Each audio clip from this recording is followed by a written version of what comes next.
sahabat semuanya, semoga ya puasanya dalam keadaan lancar dan kita semua terhindar dari hal-hal yang membatalkan puasa. Saya Diana Putri kembali hadir nih menemani sahabat semuanya dalam program yang kita tunggu-tunggu, yaitu program Energi Iman.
Saya yakin siapapun presidennya, keinginan yang tidak pernah terbatas itu keinginannya menjadi dibatasi.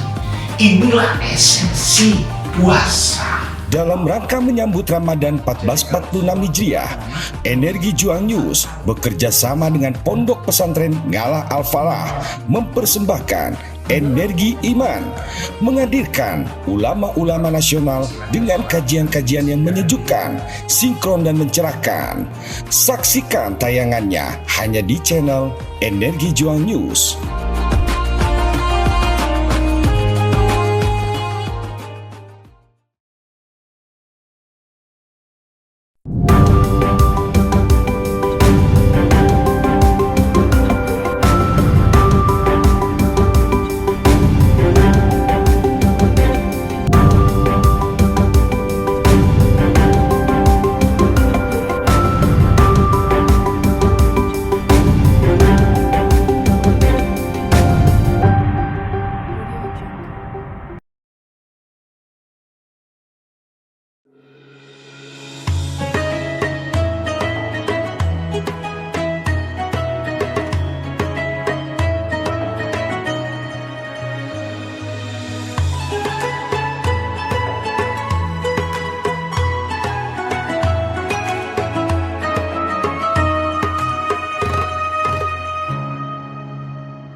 Tenang saja nih sahabat, saya tidak sendirian, sudah ditemani bersama narasumber yang luar biasa, tentunya sudah ada di samping saya. Mari kita sapa. Assalamualaikum Pak Kiai. Waalaikumsalam warahmatullahi wabarakatuh. Nah, beliau ini adalah Kiai Haji Ridho Abdul Fattah sebagai pengurus PBNU dan juga sebagai pengurus Majelis Al-Muwasalah. Nah, jadi seperti biasanya nih Pak Kiai, akan adanya titipan-titipan pertanyaan tentunya yang akan kita ulas nantinya. Tapi setelah jeda yang satu ini.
presidennya, keinginan yang tidak pernah terbatas itu keinginannya menjadi dibatasi. Inilah esensi puasa. Dalam rangka menyambut Ramadan 1446 Hijriah, Energi Juang News bekerja sama dengan Pondok Pesantren Ngalah Al-Falah mempersembahkan Energi Iman, menghadirkan ulama-ulama nasional dengan kajian-kajian yang menyejukkan, sinkron dan mencerahkan. Saksikan tayangannya hanya di channel Energi Juang News.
Nah, sesuai nih janji saya, langsung saja nggak usah berlama-lama lagi kita tanyakan sama Pak Kiainya. Jadi Pak Kiai, berhubung ya banyak banget ini pertanyaan-pertanyaan, mungkin kita sortir saja nih supaya mereka penasaran kembali nih akan bertanya, ya kan? Jadi pertanyaan pertama nih Pak Kiai, apa sih sebenarnya hikmah nih dari sholat tarawih dan juga witir? Oke, bismillah, alhamdulillah, wassalatu wassalamu ala sayyidina maulana rasulillah wa ala alihi wa ashabihi wa man tabi'ahu wa nasarahu wa wala amma ba'da. Sebelum kita masuk kepada hikmahnya ya, kita ingin sampaikan dulu kepada para pemirsa sekalian bahwa bulan Ramadan ini disebut oleh para ulama sebagai syahrul ta'ah, syahrul ibadah, bulan yang menjadi momentum buat kita untuk memperbanyak ibadah.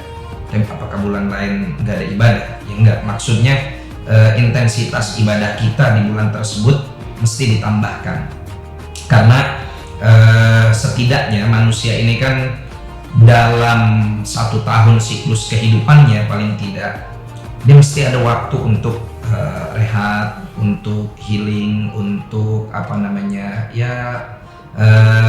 rekreasi lah. Nah, yang butuh rekreasi ini Mbak, itu kan bukan cuma fisik kita aja ya, iman kita juga butuh rekreasi, spiritual kita butuh rekreasi, hati kita juga butuh rekreasi. Nah, rekreasinya iman ini atau rekreasinya spiritual kita ini adalah dengan bagaimana kita di momen tertentu meningkatkan intensitas ibadah kita kepada Allah Subhanahu wa taala. Maka dari itu Rasulullah Shallallahu alaihi wasallam memberikan kita pelajaran, memberikan kita tuntunan bahwa memanfaatkan momentum bulan Ramadan yang luar biasa ini, ayolah, kalau bahasa kitanya nih udah dari Syawal sampai Sya'ban nih kan, dari Syawal sampai Sya'ban kita terus-terusan melakukan aktivitas yang mungkin untuk hubungan kita ke Allahnya itu tidak secara langsung. Maka di bulan Ramadan ini kita ambil momentum untuk kita libur, untuk kita istilahnya berduaan aja dengan Allah. Maka dari itu, dalam hadis yang pada episode sebelumnya telah kita bawakan, yaitu hadis man shoma Ramadan, dalam riwayat yang lain man qama Ramadan, para ulama mengartikan makna qama Ramadan itu artinya menghidupkan malam bulan suci Ramadan itu dengan qiyamul lail. Qiyamul lail ini kalau kita lihat dari apa yang dilakukan oleh Rasulullah Shallallahu alaihi wasallam itu nggak lepas dari 2 hal. Satu, sholat, yang kedua baca Al-Quran. Ya, sholat ini Rasulullah Shallallahu alaihi wasallam mencontohkannya itu dengan contoh yang cukup variatif. Ada sholat di malam Ramadan yang Rasulullah lakukan bersama para sahabat yang lain, bersama di sini belum berjamaah. Tapi Rasulullah dengan para sahabat yang lain sholat di satu tempat, cuma sholatnya sendiri-sendiri. Nah, ada kalanya Rasulullah Shallallahu Alaihi Wasallam nggak sholat di dalam masjid, sholat di rumahnya. Para sahabat bertanya, ya, kenapa Rasulullah Shallallahu Alaihi Wasallam, atau dalam hal ini lebih tepatnya adalah Sayyidatina Aisyah, bertanya kenapa baginda Nabi ini kok istilahnya sholatnya kadang di masjid, kadang di rumah untuk yang sholat qiyam Ramadan ini. Nah, Rasulullah menjawab pertanyaan para sahabat tersebut dengan jawaban, inni akhsha an yuftarad alaikum. Saya khawatir kalau saya terus-terusan sholatnya di dalam masjid, saya khawatir ini seakan-akan dianggap menjadi sebuah kewajiban oleh kalian. Maka dalam beberapa momen tertentu Rasulullah lakukan sholat itu di dalam rumah. Tapi Rasulullah di dalam rumah pun tetap melaksanakannya. Artinya apa? Artinya qiyamul lailati Ramadan bis shalah, menghidupkan malam Ramadan dengan sholat, itu adalah sesuatu yang betul-betul dijaga oleh baginda Nabi Muhammad SAW. Hanya saja di sini takhfifan li ummati, dalam rangka meringankan dan tidak ingin memberatkan umatnya. Baginda Nabi SAW mencontohkannya kadang di masjid, kadang di rumah. Ya, jangan sampai nanti ada kesimpulan, tarawih ini hukumnya wajib, sehingga nanti Nabi SAW nggak mau istilahnya merepotkan umatnya. Sedangkan sholat wajib sudah ada di sholat lima waktu. Nah, oleh karena itu dengan apa yang dilakukan oleh baginda Nabi, berarti Rasulullah ini benar-benar berupaya menghidupkan malam Ramadan dengan ibadah, dengan sholat tadi. Kemudian dicontohkan oleh para sahabat radhiyallahu taala anhum wa ardhahum, yang kemudian Sayyidina Umar bin Al-Khattab radhiyallahu taala anhu wa ardhah berinisiatif untuk kemudian mengajak para sahabat melakukan sholat tarawih ini secara berjamaah. Sampai ada ungkapan yang sangat terkenal dari Sayyidina Umar bin Khattab ketika ditanya, kenapa kamu melakukan sholat tarawih ini berjamaah padahal Nabi SAW nggak pernah melakukan ini secara berjamaah? Sayyidina Umar menjawab, nikmatil bid'atu hadi, sebaik-baiknya dan senikmat-nikmatnya bid'ah adalah bid'ah yang kita lakukan ini. Benar Nabi nggak mencontohkan sholat tarawih berjamaah, tapi ketika kita melakukan ini secara berjamaah, meskipun ini masuk dalam kategori bid'ah, tapi ini bid'ah hasanah, bid'ah yang baik, dan ini adalah senikmat-nikmatnya bid'ah. Dan terus ini berlanjut hingga saat ini kaum muslimin melakukan ibadah tersebut. Nah, kalau kita masuk ke dalam pertanyaan apa hikmahnya, ada hikmah yang Allah Subhanahu wa taala spill kepada kita di dalam Al-Qur'an, dan juga Rasulullah Shallallahu Alaihi Wasallam tunjukkan kita di dalam hadisnya.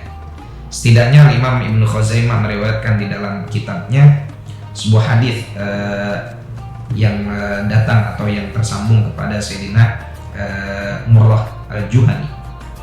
Ada seorang laki-laki dari Bani Qudah datang kepada Rasulullah Shallallahu Alaihi Wasallam dan berkata, ya Rasulullah, inni syahidtu alla ilaha illallah wa anna Muhammadan Rasulullah. Ya Allah, saya ini bersyahadat, artinya saya muslim. Wa aqamtus shalah, saya juga melakukan sholat yang 5 waktu. Wa ataituz zakat, saya juga menunaikan zakat. Kemudian wa sumtu Ramadan wa qumtu, saya juga melakukan puasa Ramadan dan juga menghidupkan malam Ramadan dengan qiyamul lail.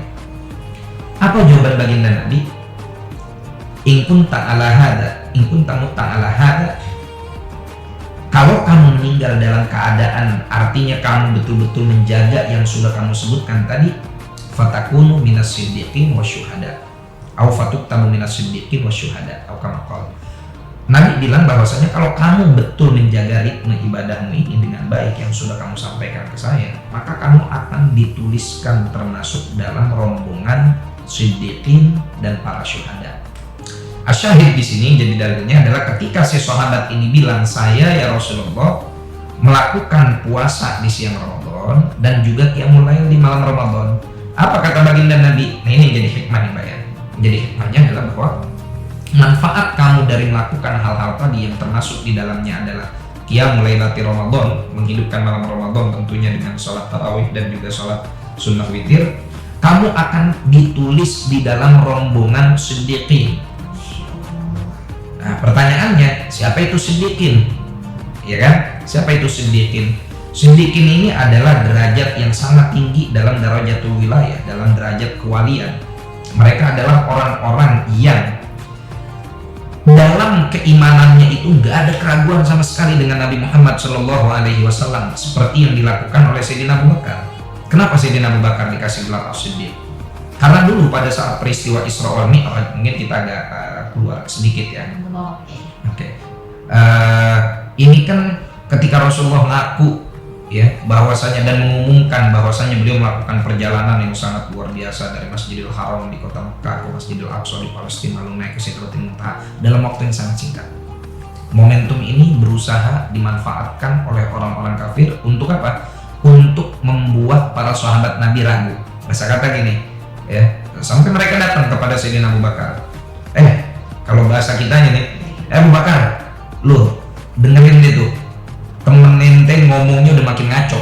Masa bisa sih melakukan perjalanan yang sangat singkat seperti itu, melakukan perjalanan yang sangat jauh hanya dalam jangka waktu yang sangat singkat? Itu nggak mungkin ngomong begitu kecuali orang gila. Ya. Tapi apa jawaban Sayyidina Abu Bakar Siddiq? In kana qad qala faqad shadaq. Kalau memang sahabat saya, nabi saya, kekasih hati saya sudah mengatakan demikian, faqad shadaq. Dia adalah orang yang sangat jujur, nggak mungkin bohong dan saya percaya. Nah, ini yang disebut sebagai maqam siddiqin. Yang kedua, masuk ke dalam golongan syuhada. Syuhada ini adalah orang-orang yang wafat dalam keadaan syahid untuk dia berperang untuk menegakkan kalimat Allah, ya, untuk menegakkan kalimat Allah. Coba bayangin, kita nggak pegang pedang, kita nggak turun terjun ke medan perang, cukup hanya dengan bersyahadat, sholat lima waktu kita jaga, terus kemudian zakat kita tunaikan, puasa Ramadan kita lakukan, terus malamnya kita qiyamul lail, tiba-tiba nanti di hari kiamat kita dibangkitkan bersama Siddiqin, Sayyidina Abu Bakar Siddiq, bersama syuhada, Sayyidina Abdullah bin Rawaha, Sayyidina Ja'far At-Tayyar, kemudian di dalamnya Sayyidina Hamzah bin Abdul Muttalib. Luar biasa kan? Atau ada bersama para syuhada Badar. Nah, satu lagi yang mungkin perlu kita sampaikan terkait syuhada ini, ya. Dengan amalan yang ringan tadi, kita masuk ke dalam golongan syuhada tanpa kita harus berperang. Amalan itu sangat ringan kalau kita bandingkan dengan apa yang dilakukan oleh para sahabat Nabi. Puasa itu kan perintahnya turun di tahun kedua Hijriah, bulan Sya'ban. Nah, bulan Sya'ban turun perintah puasa, itu sahabat nggak pakai latihan lagi, Ramadannya mereka langsung berpuasa. Dan tahu nggak, di bulan Ramadan yang sama pada tanggal 17 mereka diperintahkan oleh Allah untuk melakukan perang Badar. Jadi kita puasa di bulan Ramadan ini nggak harus perang Badar kan? Nggak harus ya perang kita paling ngelawan es teh manis Solo, ya kan, kalau kita lewat gitu, atau sore-sore kita lewat gorengan lagi, batagor lagi nguor takjil gitu kan. Jadi ini sangat luar biasa. Itu satu hikmahnya, kita akan dimasukkan ke dalam golongan siddiqin dan syuhada. Yang kedua, hikmah dari sholat tarawih dan juga sholat witir, disyariatkannya ibadah-ibadah tersebut adalah untuk meningkatkan derajat kita. Karena sholat witir ini kan adalah sholat sunnah yang dilakukan dengan niat tertentu dan juga jumlah rakaat tertentu. Waktunya antara setelah sholat isya sampai sholat subuh, sehingga dia masuk ke dalam kategori secara umum apa yang disebut sebagai tahajud, ya. Jadi witir itu juga kalau kita sudah sholat witir, yaitu kita udah berarti kita sudah melaksanakan tahajud.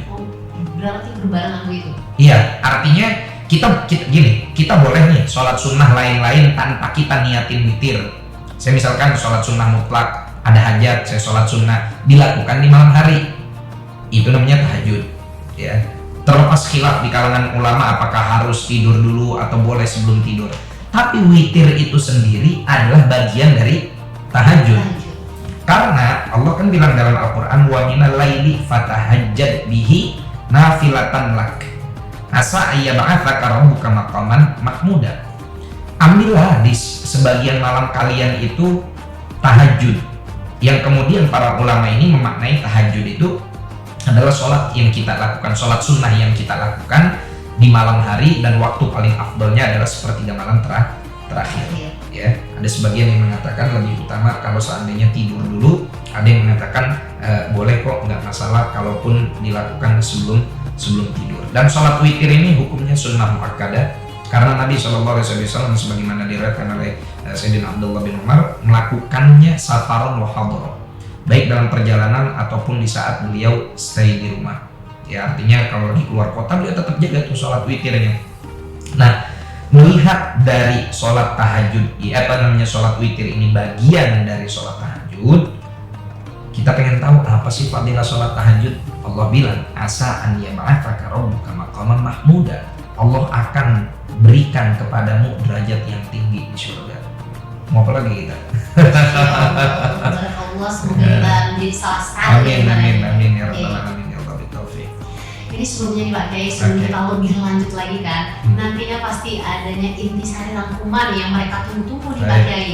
Tapi harus sabar dulu kita ini, karena kita harus menunggu iklan yang satu ini.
Saya yakin siapapun presidennya, keinginan yang tidak pernah terbatas itu keinginannya menjadi dibatasi.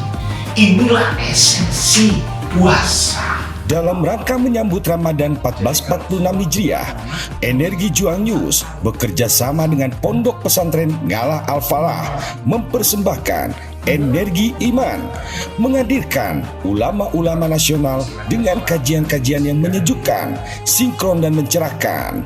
Saksikan tayangannya hanya di channel Energi Juang News.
Tidak usah berlama-lama lagi, ini kan yang kalian tunggu, kita persilakan langsung nih Pak Kiai. Oke, intisarinya adalah bahwa para pemirsa sekalian, qiyamul lail secara umum saja itu pahalanya sangat luar biasa. Karena qiyamul lail ini adalah waktu yang paling bagus, yang paling luar biasa bagi seorang hamba untuk bermunajat kepada Allah Subhanahu wa Ta'ala. Secara spesifik Allah perintahkan di dalam Al-Quran, hafidhu ala sholawati wa sholatil wusta.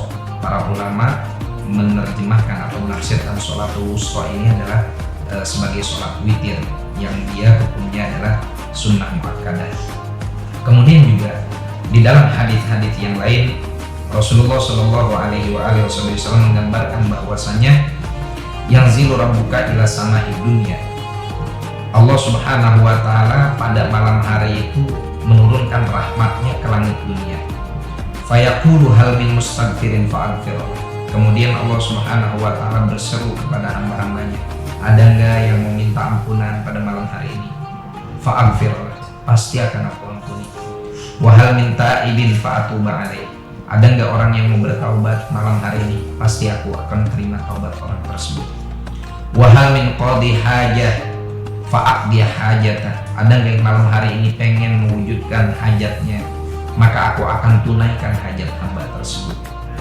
Artinya malam itu waktu yang sangat luar biasa bagi kita untuk bermunajat kepada Allah Subhanahu wa Ta'ala. Apalagi malam tersebut adalah malam bulan suci Ramadan. Apalagi malam yang di bulan suci Ramadan tersebut adalah malam 10 terakhir. Apalagi jika malam tersebut bertepatan dengan malam Lailatul Qadar. Oleh karena itu dalam banyak riwayat baginda Nabi Shallallahu Alaihi Wasallam kalau sudah masuk ke 10 hari terakhir di bulan suci Ramadan, syaddal mizar, beliau kencangkan tali pinggangnya sebagai lambang penambahan semangat dan kegigihan untuk melaksanakan ibadah. Wa aiqadha ahlah, dan membangunkan keluarganya. Untuk ngapain? Untuk beribadah kepada Allah Subhanahu wa Ta'ala. Nah, oleh karena itu begitu banyak hikmah dan juga manfaat yang bisa kita dapat dan kita raih serta kita gapai dari melaksanakan sholat sunnah tarawih dan juga sholat sunnah witir. Kemudian bukan hanya itu, setidaknya dengan kita melakukan amalan-amalan yang dilakukan oleh baginda Nabi Shallallahu Alaihi Wasallam menjadikan kita termasuk orang-orang yang betul-betul mencintainya. Karena apalah arti kita mengungkapkan cinta kalau kita tidak meneladani? Apalah arti kita mengungkapkan sayang kalau kita tidak kemudian mengikuti jejak langkahnya? Bukankah seseorang yang mencinta, seseorang yang menyayang, seharusnya dia berjuang untuk mewujudkan cinta yang dia utarakan kepada orang yang dia cintai? Sedangkan Nabi Shallallahu Alaihi Wasallam mengatakan bahwasanya orang la yu'minu ahadukum hatta yakuna hawahu taba'an lima jitu. Tidaklah sempurna iman salah seorang dari kalian sampai hawa nafsu dia mengikuti apa yang dibawa oleh baginda Nabi. Hawa nafsu kita malam enaknya ngapain? Tidur, ngorok, selimutan, peluk bantal guling. Terus apa yang Rasulullah bawa? Yang Rasulullah bawa adalah qiyamul lail, sholat sunnah tarawih, sholat sunnah witir. Kalau iman kita pengen sempurna, maka hendaknya kita lakukan apa yang dilakukan oleh baginda Nabi Shallallahu Alaihi Wasallam. Yang terakhir, melaksanakan ibadah-ibadah yang ada di bulan suci Ramadan, termasuk di dalamnya adalah tarawih dan juga sholat witir. Ini adalah upaya kita untuk menggapai cinta Allah Subhanahu wa Ta'ala. Karena cinta Allah hanya bisa diraih dengan meneladani baginda Nabi Muhammad Shallallahu Alaihi Wasallam. Allah berfirman, "Qul in kuntum tuhibbunallaha fattabi'uni yuhibbukumullah wa yaghfir lakum dzunubakum." Katakanlah wahai kekasihku Muhammad bin Abdillah kepada seluruh hamba-hambaku, kalau kalian mengaku cinta kepada Allah, fattabi'uni, maka ikutilah. Artinya ikuti yang diajarkan oleh Nabi Muhammad. Yuhibbukumullah, maka Allah akan mencintai kalian. Wa yaghfir lakum dzunubakum, dan Allah akan mengampuni dosa kalian.